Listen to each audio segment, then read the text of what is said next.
listening to Jai Long, and this is Make Your Break. Whether you're a big-hearted creative or an aspiring entrepreneur, let's take action on your dreams, reconnecting you with your why and giving you the how. I'm here to dish out actionable mindset tips and fun industry secrets to help you blow up your biz. From eye-opening reality checks to motivational gold, no two episodes are ever the same. So tune in weekly, skip the FOMO, and let's dive into the deep together. You're listening to Jai Long. This is Make Your Break, episode 184. I want to welcome you back to the show, and I also want to let you know I'm also live right now inside the Six Figure Business Map, so I'm going to answer a few questions. It's pretty rare that I jump on and do something live like this, but this week I just had the Sales of Purpose workshop, which was a 3-day workshop, which was really fun. And we talked about everything sales. And it was so much fun that I wanted to sort of follow up with just one more little takeaway. To sort of follow up on after you make a sale, like what happens next. So today I'm going to talk about 6 ways that you can help your clients win every single time. And it's so important for us to always allow our clients to win. So the last couple of days has been just absolutely wild. We've got so many new sailors inside the business map. I'm sure they're going to be talking to me right now. I'm just saying hello. The workshop was a lot of fun. If you actually showed up, thank you so much. It was just good to meet the community and also give a new perspective, new mindset, new strategies around sales and why sales are so important. Now, I say this a lot, but sales are so important because if you don't make the sale, then your client experience and everything else in your business doesn't matter, right? And so that's why it's the most important part of your client experience and the client journey, because if someone buys from you, every client's going to make a decision when they come to you, but it's up to you what decision that they make. So if they come to you and they actually buy, that's your fault because you're great at sales. If they come to you and they say they need to talk to their partner or they need to think about it or the price is out of budget or they don't have enough money, whatever it is, all these reasons are your fault because it's us making the sale to them, and then that would determine what decision that they actually make. So in today's episode, if you hear trains behind me, that's because there's trains that go straight past my studio, but that's okay. Sometimes I listen back to these episodes and I hear the trains cruising past. So to get into this, the main thing I want to talk about here is buyer's remorse, okay? So a lot of the times we never really think about what happens after the sale? Where do our clients go? And how can we make it a better experience? Now, a recent survey done in 2022 in the US showed that 74% of adults experience buyer's remorse. 74% if they buy a big purchase, right? Which a lot of the times as creatives, if we are a wedding photographer, if we're an educator, if we're a designer, if we're a musician, a lot of the times they are bigger purchases. If you're a musician and you're going to do a gig somewhere, maybe it costs a couple of $1,000 for you to be there to do it. If you're a designer and you're redesigning someone's website, a lot of the times, all these things are newer and bigger, expensive things that people can feel buyer's remorse. So one of the most important things for us to do is allow our clients to win all the time. And how do we do this? Well, I'm going to go through 6 different ways that we help our clients win. So we create a better client experience, so we exceed their expectations, and so they keep talking about us for years to come. Now, the first one, why they might have an experience buyer's remorse, and maybe you've experienced this before. So I want you to think about any time that you've experienced this in your business, because your life experiences are going to help you determine how that you can get rid of that for your clients and for the people signing up, your customers, the people signing up to work with you as well. So here's one of the most important things that stops buyer's remorse. Number 1 is giving true and trustworthy information when your client's making a buying decision.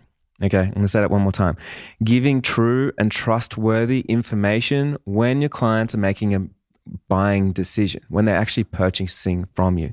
Now, the reason being is because if they impulse bought from you, if they didn't get all the facts and figures, if they didn't understand your offer, it's really easy for them to realize really quickly when the hype's over that maybe they made the wrong decision. Now, if they have and they felt like it was true, trustworthy information and they got all this information on hand, they can always go back to it and then they feel like they know exactly what they're getting. So how do we do this? This is very much comes down to being transparent during the sales process with everything, right? So the more that we are transparent, not only with our products and services, but with ourselves, like the way that we show up, our personality, our online presence, our offline presence, our brand, all these things create a story in the mind of our prospects, of our clients, and they determine whether it's true and if you're trustworthy. And then from there, it's having the right information about the product itself. So often a lot of people will say like, yeah, so I had someone sign up and then they asked for a refund because they just didn't really understand the offer and what they were actually getting. They didn't see the value. So they bought in the hype, but then they didn't see the value afterwards. And a lot of the times it could be because you didn't actually communicate your offer properly and what's in your offer and craft it. So then it's really easy to understand. Now, I've done a lot of audits on price guides and pricing websites and people's information and product guides and things like that. And a lot of the times, even though it's in the same industry as me, I get confused. So it's so important for us to take a step back and make sure that, hey, even if you're getting confused by your own price guide, then you can only imagine what your clients are feeling when they're looking at that price guide. There's just too many options, too many packages. There's too many variables. There's too many add-ons. There's too many. It's kind of like going to a drink fridge and then trying to choose your favorite drink, but then all of a sudden there's just too many of it. And then we have buyer's paralysis because there's too many decisions to make. And we hate making decisions. And the problem is, if you're not good at sales, a lot of the times we allow our clients to make all these decisions. But one way to overserve and to actually make real sales, create a better client experience, is taking away decisions and then having that confidence to be like, all right, this is the option that I believe you need to go with, okay? Because if we do that, we are the professionals and we really appreciate that. Now, just a little example. I always use my real life examples of stuff that's happening with me right now. I'm building my house right now and I'm building it up in northern New South Wales in Australia, and it's a lot of fun choosing out all the different things. Can be frustrating at times as well. And so I was talking to a couple of landscapers. I really was thinking maybe I should do the landscaping myself. Like I could do it. It could be a lot of fun. Maybe I should engage with a professional. Not too sure. So I reached out to a few landscapers just to talk to them to see what the options were. And I got a few good people to come back to me. They gave me all the options and everything. And I met with two people on site. So one just told me straight away, like, Jai, thanks for getting in touch, man. Like, yeah, we can do this job for you. This is the price. Yeah, let us know if you got any questions. And so I wasn't really sold on needing a landscaper to start off with. And I wasn't sold on their services or anything else. So straight away, I didn't feel like I was set up with the right information about their packages or what they actually do. And so it was really easy for me to make up an excuse of why I shouldn't book them. Oh, that's too expensive, I said. It's out of my price range, because I'm trying to get out of that deal. I don't really want that deal. Now, the next person came along and then they were just like, hey, Jai, boss, what's happening? This is what I believe that you need. You told me that you want Australian trees, you want this, you want that, and I've already crafted something up for you. Check out these plans. Then he walked me around my whole house and told me exactly what I need and how it's all going to work and what it's going to look like in a year's time, and the value that I get and everything else. And needless to say, I booked the guy on the spot because I was like, that's exactly what I wanted. I wanted someone to tell me what I want straight away, and I want someone that is true and trustworthy, that just allows me to understand straight away the pricing and everything else, and exactly what I'm getting. And now I feel like I made an informed decision and I do not have buyer's remorse. So number 2, this one's a free one. Like it takes a little bit of time, but it's free for you to do. And that's educate your clients, right? So often we sort of get some negative reviews, or we get a client that will say something like, why did you charge so much, right? Or why is your prices at this?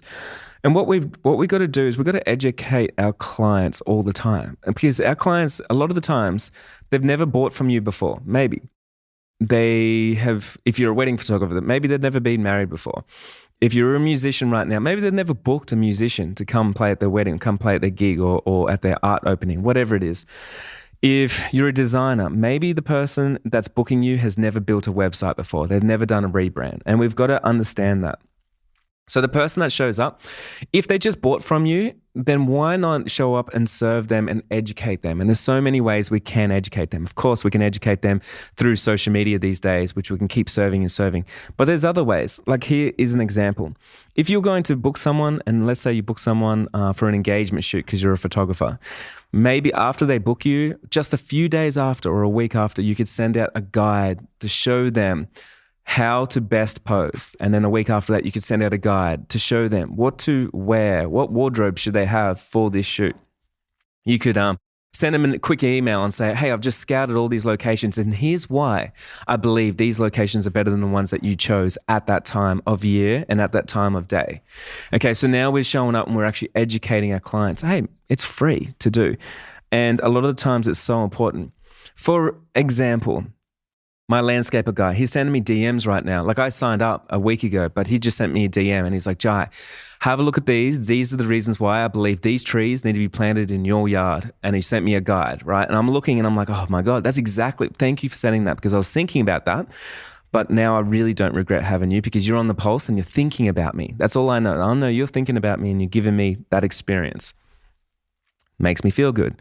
No more buyer's remorse, even though I spent more than what my budget ever told me that I was allowed to spend on landscaping, right?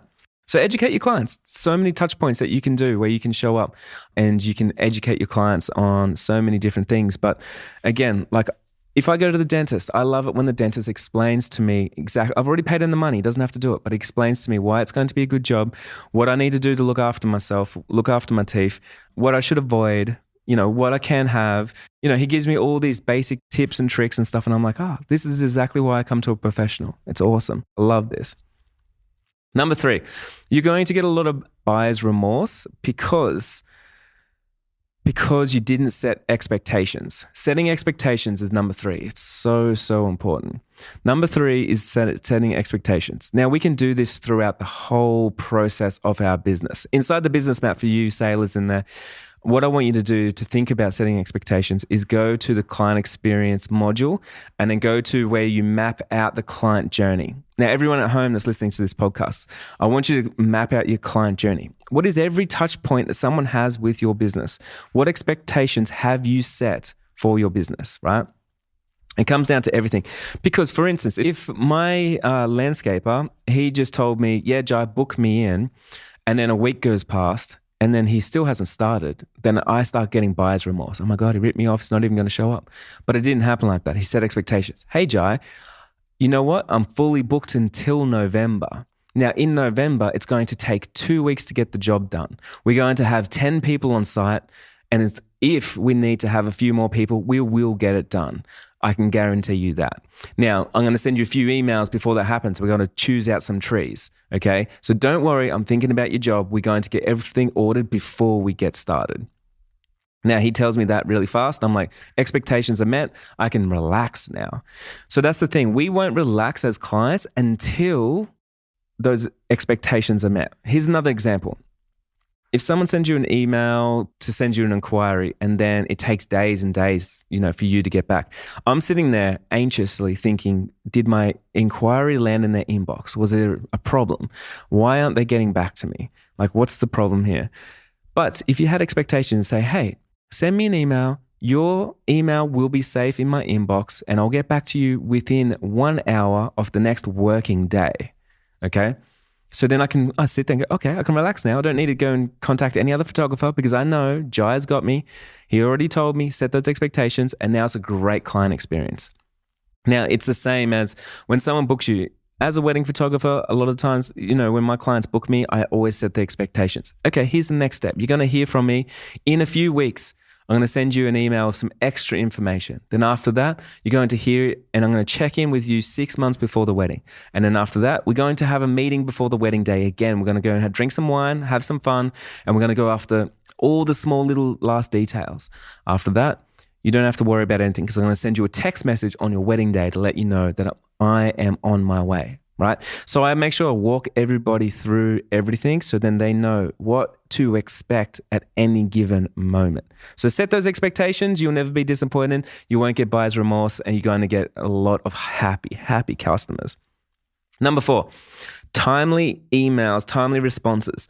Now, a survey was just done in 2022. With all the tech and technology that we have today, people expect a reply in 60 minutes. So the survey showed that people expect, and this was in the US, people expect a reply within 60 minutes of sending an email, because that's just what our expectations are now. There's so many great companies out there that are doing that. If someone sends you an email and then 4 days later you get back to them, like, I believe you're not serving your clients, right? Because what you've done is you've made the sale and now you're forgetting your clients. I've done this before. I remember I bought a brand new car. The guy was on to me. He would get back to me, within 60 minutes. Every time I sent him an email and I asked about the car, what was going on. And as soon as I transferred the deposit, I never heard from him. In fact, I kept emailing him, then I'd ring and he's like, yeah, I'll get back to you. But I knew he's putting all his time and attention to someone else to sell a car. After the car was sold, now I had buyer's remorse because I didn't like how I was treated. Now, we've got to think about that in our business. How are we treating our clients? Are we putting people on the shelf once they buy, or are we making sure that we're looking after them as if they just got in touch with that same enthusiasm every single time? And trust me when I say, a lot of the times with my clients, I'll have 100 plus emails before the job's even done. And that's totally fine. I've got to keep showing up, or I need to have an autoresponder, because I know if I don't have enough time, autoresponder is going to set expectations, or I need to hire a virtual assistant, or I need to hire an admin person, whatever it is, I can make it happen because it's in my control. This is my business. And we need to take responsibility of all these things. There is no room for us to say, oh, I didn't get back to someone because I don't have time because I got kids. That's cool. Hey, just set an autoresponder. Let people know. Guess what? Life's crazy. I have kids. I'm not always on emails. I'm going to be in touch with you within 48 hours. That I promise you, okay? Let people know.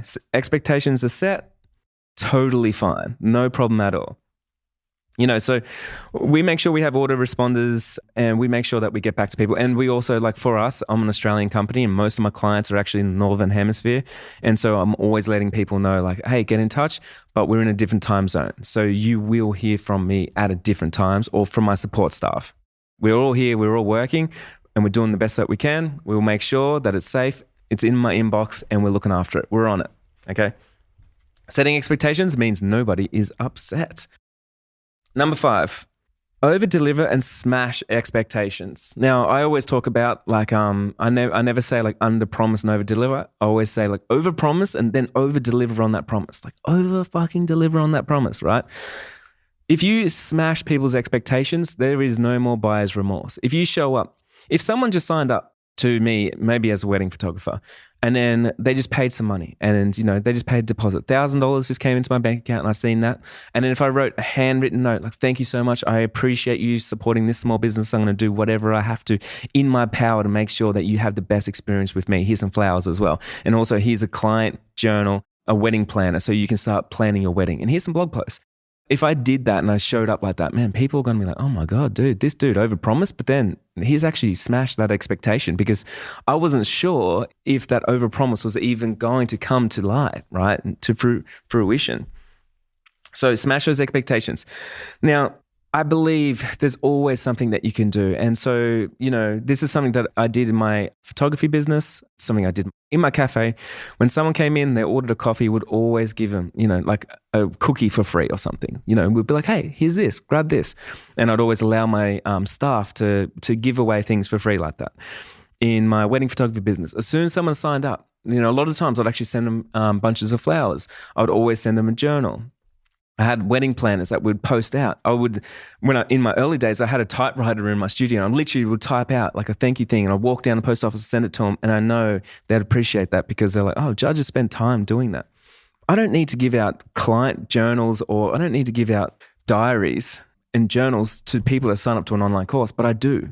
And the reason being, and it costs a lot of money to ship those all around the world, look after all that inventory, and if something goes wrong, there's a lot of work in that. Designing them, printing them, manufacturing them, storing them, holding them, posting them, all this work, all because I'm like, well, I want my clients to win. Because if someone just signed up to me, I want them to have a quick win, and I want them to have something in their hand, so then they're feeling good about the purchase, right?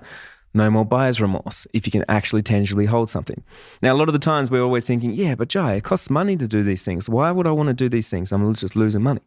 Well, you can either increase your prices to allow for these things if you want to have a better experience, or you can do things that are free, like I was saying before, which is like timely emails, getting back to people, educating your clients. There's so many things that we can do that's going to help our clients avoid having buyer's remorse. Now, number 6, this one I want to rip into, it's always let your clients win. Always let your clients win in every situation, right? You've got to have empathy for your clients. You've got to have the humility to allow your clients to win. Your clients would rather that you are on board with them and in agreement with them than you being right all the time. Now, I'm just going to say that plainly, right? Your clients wouldn't rather you be right. They'll rather you be in agreement with them. A lot of the times we disagree with people for whatever reason and it kills sales. We disagree with our clients because we think we are the best. We know exactly what's going on because we're professional. But it's not the way that the world works. We need to be thinking about our clients first. So if you agree with them, I know, you're right, I am expensive. And then we can have a professional opinion after that. Let me show you a different way though. What happens and what would it cost you every single day that you don't sign up? You're thinking about joining the business map, in 12 months time? How much does it cost you over 12 months by not having this information at your fingertips? Like how much does that cost you? Oh, Jai, that's probably, I don't know, if I booked 10 weddings, I guess that's around about $30,000. Yeah, okay. I mean, I know it's expensive. I agree with you. I think it's more expensive if you didn't sign up. I think about this with everything. We always need to make our clients right. That's number 1. Making your clients win, give them quick wins. If you are an educator, if you're a coach, for me, I send out a journal straight away. Not only that, people signing up to the business map, I jump in and I'm doing an onboard process. I do 3 days with them, boot camp, to make sure that I'm giving them quick wins, because especially if the next mentoring that they join is like a month away, there's a lot of time to have buyer's remorse. And I don't want that. I want people to feel supported from day one. Another quick win that I do, I actually have full-time staff, and I have full-time staff that actually go into, we use Circle, and they send them a DM. Every person that joins up, in the first week, will get a DM from my team to introduce themselves and just say, hey, what's up? If you need any help, here it is, right? I'm here for you. It means even though I have a limited amount of time, I have more resources so I can hire more people that can help me to make sure everybody feels seen, heard, understood, and that all my clients are always winning. You get rid of buyer's remorse when your clients win. Now, I want you to think about in your business, how can you get your clients to win? What can it be? It could be so many different things. Here's an example. Maybe in the client meeting system. If you're having a client meeting and your client says, look, Jai, I'd love to come down and meet you, but I just can't make it because I work during the week and my boss won't let me have any time off. I'm sorry. I just won't be able to do it. I'd love to meet you in real life. And I'll say, you know what? I love that you told me that. I fully understand it as well. When I was working full-time for someone else, it's hard to get some time off. Now, I don't usually do this for anybody because I respect my time and I only work actual business hours. But what I'm going to do for you is I'm going to meet with you at a cafe after work if that works for you. So I'm going to give my client a win before they even book me, right? I have other people that contact me sometimes. Jai, you're out of my price range. Do you know any other photographers that I would love? Yeah, I serve those people. Why? Because if I give them wins, I know they're going to speak about my business in the right way, and I'm controlling that, right? And I'm also putting my best foot forward. Regardless of the sale or not, you always need to serve your clients. I talked about that before. So regardless of the sale or not, people come first, your clients come first. Anyone doing business with you come first. If someone inquired with you, they're doing business with you. It's just your fault if you can't close them, right? So we can't blame them for walking away saying, oh, it's too expensive. I was confused with the buying process. The expectations weren't there. My problems couldn't get solved. They didn't have a package that worked for me. That's all our fault. And we need to take that as a grain of salt, not personally, and we can work on those things to make sure that we have a better client experience. I think that is really going to help. So in your business right now, how can you start changing and shifting your mindset? Instead of you winning all the time, because we always think about our wins. Geez, I just made 100 grand. I'm making all this money. I just booked another client, 2 clients, 3 clients, 4 clients. Everyone's just numbers now. Change that to, hey, how can my clients win? If I get my clients to win, man, I win by default, right? If you can get your clients to win, your business will change gears. If you can get your clients to feel seen, heard, understood, and if you can solve your clients' problems, if you can actually show up for them when they need someone to show up for them, if you can reinsure them, if you can be trustworthy, All these things, if you can match their energy, if you can join their conversation in their head that they're having at this time, if you can have the empathy to allow them to win, your business will change gears. It's so important for us to think about business in this way because that's what business is. Your clients are not there to solve your business problems and your cash problems. You are there to solve your clients' problems and their cash problems. Okay, think about that. Just to finish up, any tips for how to stand out to your clients and how to add value beyond a good CRM process, especially during the initial inquiry phase when you may not know much about the client's needs yet and what their problems are? That you can solve. Yeah, so we just always need to know the whole process from the clients getting in touch all the way through to the very, very end. And we need to strengthen every touch point. What I personally do is a lot of the times in my wedding photography business, because it's I usually have like 50 clients per year, I will just put it in my calendar. January 13th is the day that I email every single one of my clients and just say hello, give them some time. And I'll put that in there, non-negotiable. I'm writing 60 emails that day. There's no problem. So many people think, oh man, I just don't have time. Hey man, it's no problem. Just one day of a year, reach out. So I do that every 3 months. I have just a little note in there just to send their personal email. One thing is, a lot of the times, like CRMs are all good and everything, and they send out automatic emails, but you know what's even better? Being personalized. And if you could show up for your clients personally, give them a little bit of time, check in. Hey, what do you need? I always check all my emails. What did they say to me last time? What problems did they have? What were they looking for? Did they solve those problems? And I'll check in. Did you find a cake maker? How was those recommendations? Like follow up. How was the recommendations? Did it work for you? How you feeling? You feeling good? Yeah, everything on schedule? Everything on budget? Do you need help with anything? I know when you were talking to me, you said that your budget was tight. Like, is that still looking that way? Do you need help? What do you need help with? Do you need a payment plan? Talk to your clients because they're always going to tell you what their biggest problems or biggest fears are. The problem is we never see them because we're not listening. But people are always going to tell you exactly what they want. And the people that lose are the ones that are not just simply won't listen, because we listen to ourselves talking all the time and we're trying to obsess over what we're doing in our CRMs and everything else. But the second that we have the humility to actually stop, listen to our clients, allow them to win every single time. If your clients walk away and there's just a big smile on their face after the whole transaction and they won and you lost, it's a good day. Okay. We always need to be thinking like that. So that's it. You've been listening to Jai Long, Make Your Break. Thank you so much. If you found a lot of value in this podcast episode, please share it with your friends and family.